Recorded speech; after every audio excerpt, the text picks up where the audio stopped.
रक्तवर्ण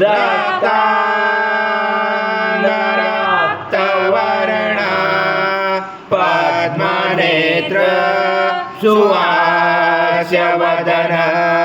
कन्थातोऽपि समाला दण्डकमण्डलोदर कटाक्षक त्रैगुण्यरहित त्रैलोक्यपालक विश्वनायक भक्तवत्सल कलियुगे श्री स्वामी समर्थ अवतार धारक पाहि मां ब्रह्मानन्दं परमसुखदं केवलं ज्ञानमूर्ति द्वन्द्वातीतं गगनसदृशं तत्त्वमसादिलक्ष्यम् एकं नित्यं विमलमचलं सर्वदी साक्षिभूतं भावातीतं त्रिगुणरहितं सद्गुरुं तं नमामि। गुरुर्ब्रह्मा गुरुर्विष्णु गुरुर्देवो महेश्वरः गुरुर्साक्षात् परब्रह्म तस्मै श्री गुरवे नमः। माध्वस्व स्वाहा कृतं वक्षं वक्षेयव्यम् आज्यं स्वर्णमहाराज्यं यज्ञे प्रतिष्ठम् आज्यं पवित्रं परमं स्नानार्थते प्रगृह्यात् श्री सद्गुरु स्वामी समर्थ महाराज देवताभ्यो नमः।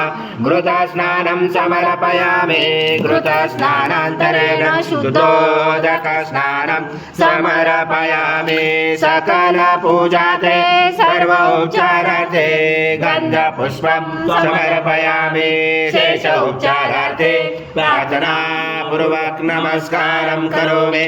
ॐ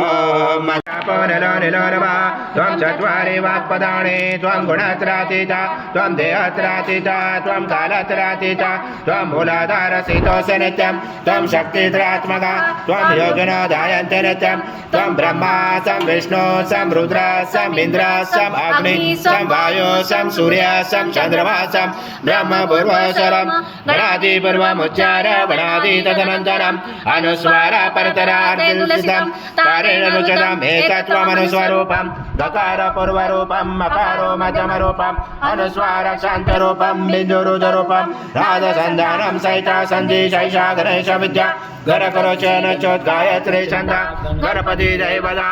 ॐ गणपते नमः। एकदन्ताय विद्महे वक्रतुण्डाय धीमहि तन्नो दन्ती प्रचोदयात्। एकदन्त पूर्णब्रह्माय विद्महे परमहंसाय धीमहि तन्नः स्वामी प्रचोदयात्। श्री सद्गुरु स्वामी समर्थ महाराज देवताभ्यो नमः। मन्त्रपुष्पाञ्जलि समर्पयामि। स्वामी समर्थ महाराज देवताभ्यो नमः। प्रार्थनापूर्वक नमस्कारं करोमि। हरि ओं तत्सत् हरि ओं तत्सत् हरि ओं तत्सत्। श्री स्वामी समर्थ जय जय स्वामी समर्थ। श्री स्वामी समर्थ जय जय स्वामी समर्थ।